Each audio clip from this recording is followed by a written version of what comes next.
On the morning of the 14th of July, 1789, Paris was in a state of alarm. Rumors spread that the king had ordered the army to fire on citizens. In response, about 7,000 men and women gathered and decided to form a people's militia. They broke into government buildings for arms and stormed the fortress prison, the Bastille, a hated symbol of royal despotism. The commander was killed, the prisoners released, and soon the Bastille itself was demolished. Its stones were sold as souvenirs of freedom. But why did this revolution begin? France was facing an empty treasury due to wars and extravagance. King Louis XVI increased taxes, but only the third estate peasants, workers, and the middle class had to pay. The clergy and nobility enjoyed privileges and were exempt. To make things worse, population rose, food production lagged, and bread, the staple food, became too costly. Wages did not keep pace, leading to a subsistence crisis where even basic survival was at risk. Amidst this suffering, new ideas spread. Locke argued against divine rights of kings. Rousseau proposed a social contract between people and government. Montesquieu suggested separation of powers, executive, legislative, judiciary. These ideas inspired the common people to demand liberty and equality. So, the storming of the Bastille marked not just a single protest, but the beginning of a revolution.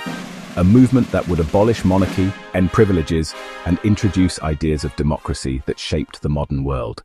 France of the old regime was deeply unequal.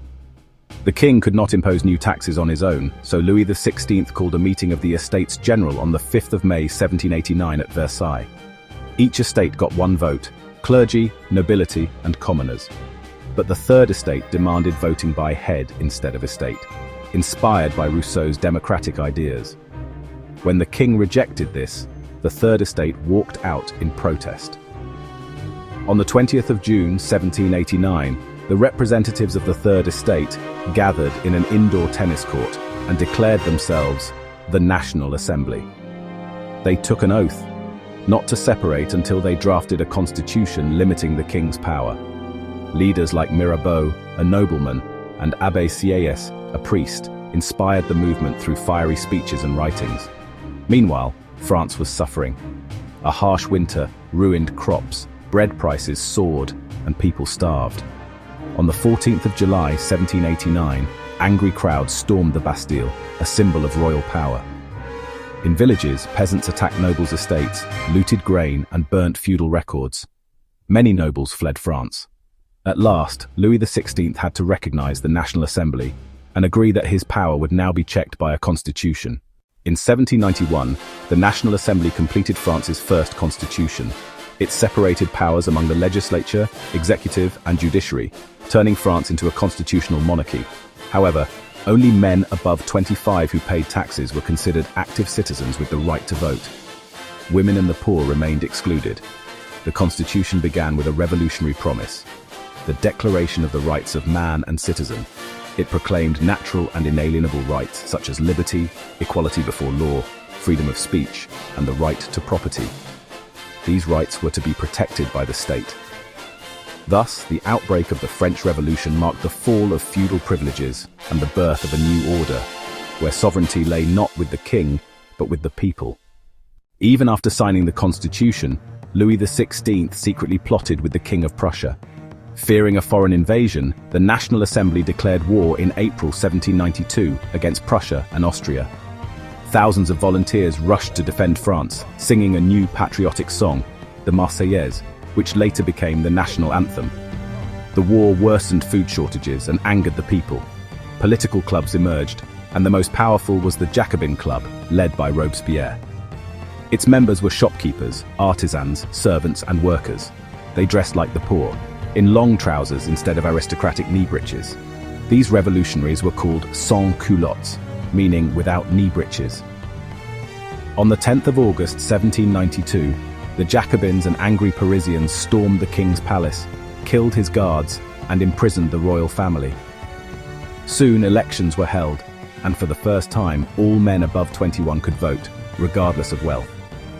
The new assembly, called the Convention, abolished the monarchy on the 21st of September 1792 and declared France a republic. A few months later, Louis XVI and Queen Marie Antoinette were executed publicly. From 1793 to 1794, France witnessed the Reign of Terror. Robespierre ruled with fear, sending nobles, priests, and even his rivals to the guillotine. Prices and wages were strictly controlled, bread rationed, and even language changed. Everyone was now addressed as citizen. But Robespierre's harsh rule turned even his supporters against him.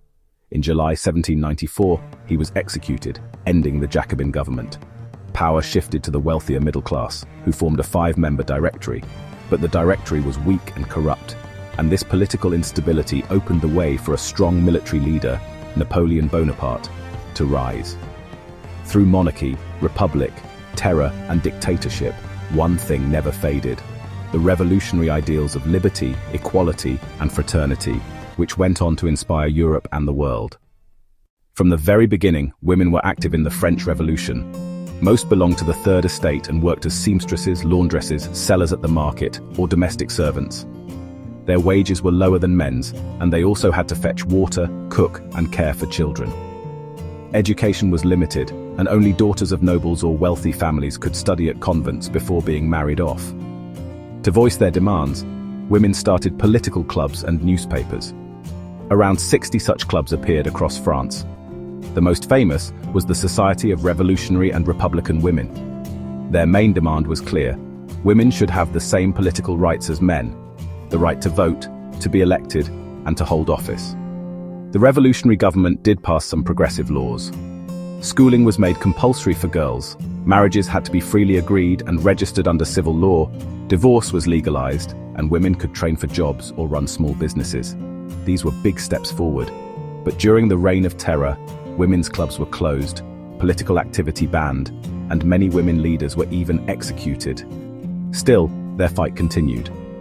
Across the world, women campaigned for equal rights through the 19th and 20th centuries in the suffrage movement. Finally, in 1946, French women won the right to vote. Their courage during the revolution lived on as an inspiration for future generations fighting for equality. The French colonies in the Caribbean, Martinique, Guadeloupe, and San Domingo, produced sugar, coffee, indigo, and tobacco. These crops made France rich, but behind this wealth was the suffering of thousands of enslaved Africans. To meet the labor shortage, the triangular slave trade began. French merchants sailed to Africa, bought slaves from local chiefs, and packed them into ships for the long, brutal journey across the Atlantic. Branded and shackled, many did not even survive the 3-month voyage. Those who did were sold to plantation owners in the Caribbean. In France, the National Assembly debated whether the rights of man should extend to all subjects, including those in colonies. But businessmen whose wealth depended on slavery resisted. For decades, little changed. Finally, in 1794, during the Jacobin rule, the convention passed a law to abolish slavery in all French colonies. For the first time, enslaved people were declared free. But this victory was short-lived. Napoleon reintroduced slavery just 10 years later, claiming it was necessary for economic prosperity. The struggle continued until 1848, when slavery was finally abolished forever in French colonies. Though delayed, this marked a turning point in the fight for human equality. The abolition of slavery showed that the ideals of the French Revolution, liberty, equality, fraternity, had to be fought for not just in France but across the world. In the old regime, no book, newspaper, or play could be published without the king's approval. But after 1789, censorship was abolished. The Declaration of the Rights of Man and Citizen proclaimed freedom of speech and expression as a natural right. Now pamphlets, newspapers, books, and songs spread revolutionary ideas across towns and villages. Plays, songs, and public processions allowed even common people, many of whom could not read, to understand and feel connected with powerful ideas like liberty and justice. In 1804, Napoleon Bonaparte crowned himself Emperor of France. He introduced modern laws, protection of private property, and a uniform system of weights and measures through the decimal system. At first, many saw him as a liberator bringing freedom, but soon, Napoleonic armies came to be seen as invaders, not liberators. His expansion ended with defeat at Waterloo in 1815. Still, his reforms carried the revolutionary ideals across Europe. The French Revolution's greatest legacy was the spread of liberty and democratic rights. Across 19th century Europe, feudal systems were abolished. Even in faraway colonies, leaders like Tipu Sultan and Raja Ramohan Roy drew inspiration from revolutionary France in their own struggles for freedom. The French Revolution changed not just politics, but everyday life, and its ideas of freedom, equality, and democracy continue to inspire the world even today.